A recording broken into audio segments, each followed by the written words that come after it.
name's Tristan Blake Ryan's here with ROC-TV and Tartan. David Horton, Mayor of the City of Radford.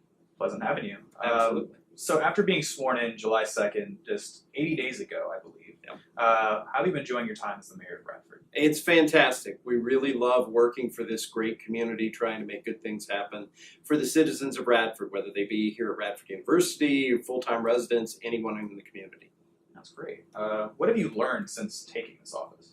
Gosh, it's a steep learning curve. There's a lot to learn. I think I've learned that there are lots of different solutions to the challenges that we have, and that working together we can find those answers as a team. You learn a lot of little things that you didn't necessarily know about that are procedural, and a lot of things that are a little more wonkish, policy wonkish, that are out there. But for the most part, it's learning about how to get those things accomplished that will solve problems for a lot of people in our community. What inspired you to run for office initially? Well, I've always loved the city of Radford. I grew up here. In fact, my house was at the corner of Calhoun and Madison on Dark Side as a little boy. Before those were all apartments. That was a family neighborhood, and that's where my family lived. So campus was my backyard growing up. But I've always loved the city of Radford. It's a great community. It's a great place to grow up, a great place to live. And I've always done my best to try to help in different ways. I was recently president of the Chamber of Commerce. I was also the chairman of the Forestry and Beautification Commission. I've served in many roles over the years. But I had a lot of people approaching me saying, we would love for you to run for mayor, to move us in new directions, to help Radford become all the things that it can be, and for us to move to a new level. And so that's where that came from. I listened to a lot of those folks. It was touch and go. I wasn't sure that that was a step I wanted to take. It wasn't sure that that was something I wanted to do.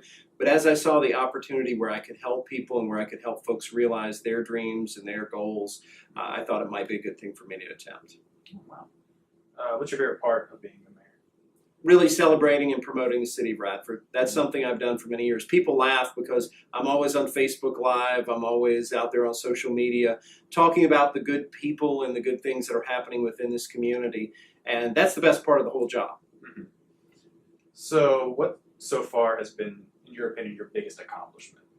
Wow, we've just gotten started. I think it's relationships as much as anything. We have some things in the works. So when you talk to me maybe 2 or 3 months from now, there may be some other things that are on this list. But so far, it's been about reestablishing a number of relationships and getting us in a good place. For example, 2 weeks ago, we had a meeting with our school board. That was the first joint meeting between City Council and the school board in a couple of years.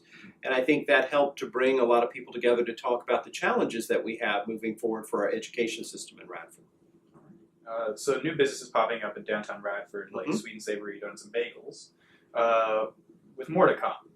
How have you been able to bring more businesses to the city of Radford? Well, that's always a challenge. We have a wonderful community. We have fantastic resources to make things happen here, but it is always a challenge to find the right business mix, the right investor, the right property, the right marketing, everything that can work to really make a business successful here in Radford. One of the things we're trying to do is help people become more aware of the opportunities that are available for them and some of the resources that we have available to help their business succeed. One of the big things that we're working on, and just this past week we spent a lot of time with this, is the Main Street Virginia program looking at Main Street Radford. And when we talk about our Main Street district, it really runs the entirety of Main Street, all the way from the university area, all the way down past the Foundry area in the west end of Radford, because we want to build up all parts of our community. Our goal is to help make Radford the place where people want to spend their time, where they want to engage with others, where they want to really celebrate life and enjoy things here in the city. So I think by having that renewed energy and a renewed exploration, that really helps move us in that direction. So you would definitely say that the Virginia Main Street program has helped Radford small businesses exponentially. Well, we're getting there. So Radford had been a member of the Virginia Main Street program. We had Main Street Radford for many years, and then we had to stop that program for a little while after some redirection was trying to really be determined. We stopped that about 5 years ago, but the idea was it was just going to be a pause for maybe a year, maybe 2 years, and time got away to where we needed to bring it back this year. And it's a great new opportunity. The program has evolved significantly from what it was before. And so we're moving in new directions with that. I think it will be a help moving us forward. Certainly historically, a number of businesses in Radford benefited from being part of the Main Street program. And we think that's an important key to moving us forward now. That's great. So you're very active in social media, like you were just saying. Right. Going live almost daily, it seems, at least a few times a week that I've seen. I've had small businesses, some local events, to just in general many other locations. Right. Even bringing city council meetings to Facebook Live Right. at one point. Yeah. So how do you think social media has helped not only you, but the citizens of Radford? Well, social media is a part of our lives, good and bad, I guess, in a lot of ways. But social media is how people find out about events. Social media is how people interact and communicate.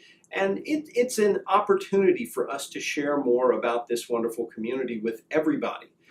The nice part about social media is it's not limited to a particular group at a particular time, as say a broadcast or something that might appear somewhere else. Social media is available anytime you want to access it. And the nice part is, as we continue to get the word out there about these channels where folks can receive information, we have more and more people signing up, more and more people sharing those messages. And that's really the power behind social media. If you can get an entire community sharing messages, sharing thoughts, and engaging at that level, you can make a lot of great things happen. That's right. So yeah, of course, it just adds more overall transparency into Sure. just how the government works, especially at even just the city level. Right. A lot of people probably don't have that same idea versus you see a national scale. Sure. Well, a lot of times government can be the black box. You don't really know what's happening there. Things go in and come out, but you're not sure exactly how that works. The more we can do to keep it transparent, the more we can engage people to be a part of it, the better off it is for everybody.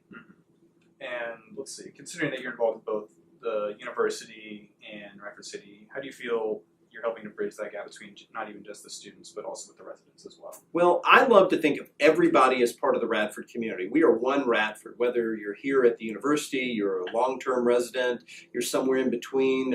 Many of us have different roles. I am both a long-term Radford resident, but I was also a student here at Radford, and I'm an employee here at Radford University. So I've experienced a lot of those different roles, and I think because I wear many hats, both here at the university and then also with the city, that it helps me understand what's happening. I have a lot of relationships with different individuals where I can make connections, where I can help people find new opportunities to move themselves forward and to find ways for Radford to prosper overall.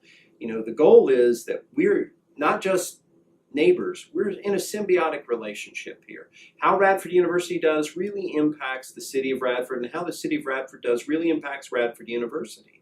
And so if we can work together as a great team, there's nothing we can't accomplish.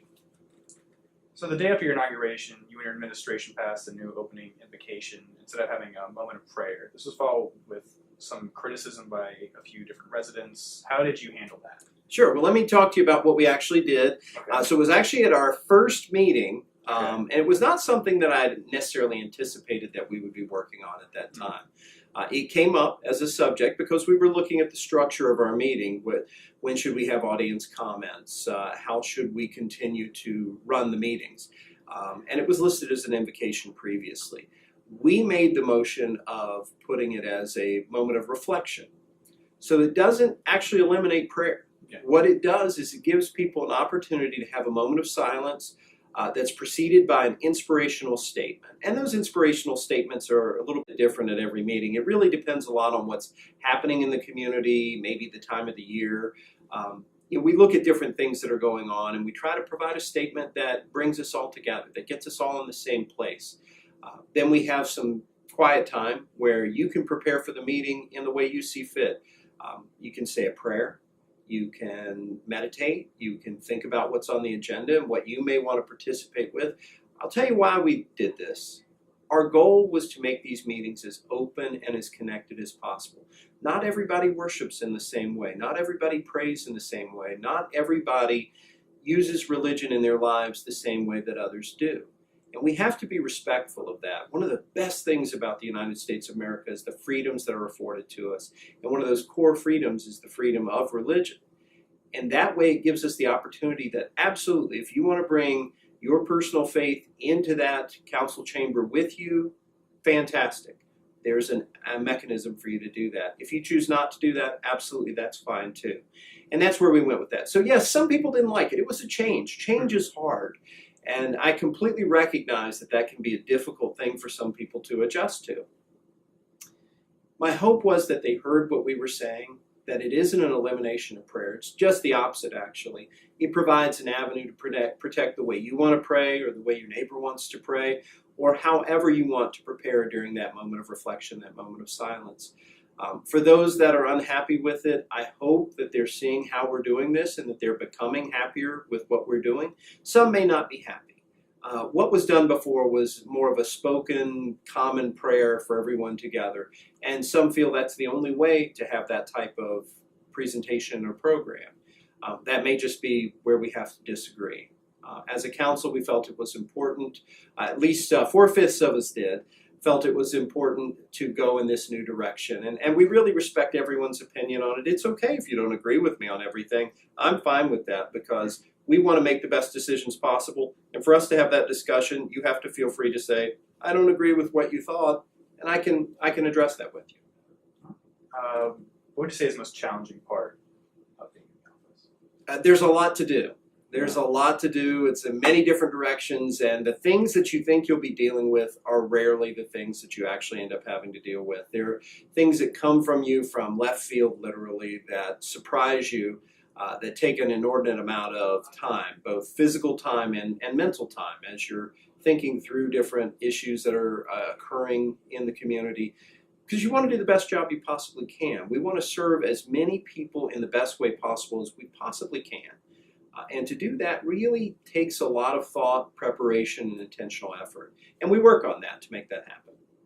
Are there any major initiatives you're looking at in the near future?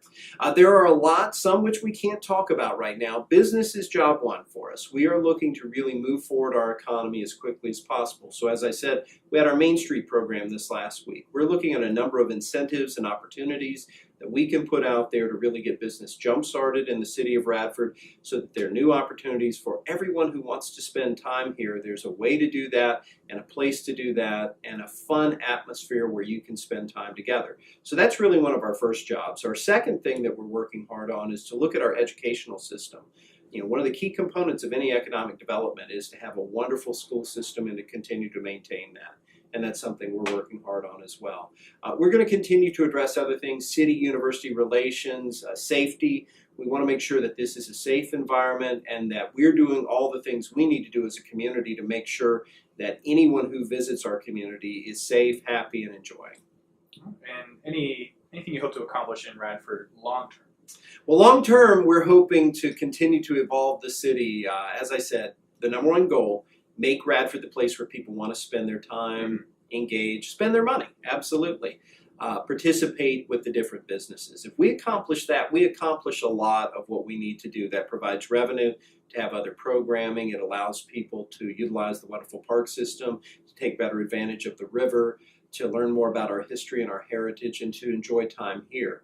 One of the visions that I have and that our council members have is to look at entertainment as one of those opportunities for the city. How great would it be to be able to go to a different venue, whether it be a restaurant or a performing arts venue or some different little place in the city of Radford, every night of the week and hear a different kind of music, to hear different performers, to see different performances. I think we can make something like that happen. And that is a wonderful quality of life benefit for those that live in the city of Radford, but it's also a wonderful tourism piece as well. All right. Is there anything else you'd like to add? And Radford's a great place. Come on out. Keep promoting Radford. ROC-TV is a great way to promote Radford, and we hope that you'll continue to do that. All right. Thank you very much for your time. My name is Tristan Blake Ryan's here with ROC-TV, a production of Highlander Student. All right. Thank you very much. Thank you very much. Absolutely.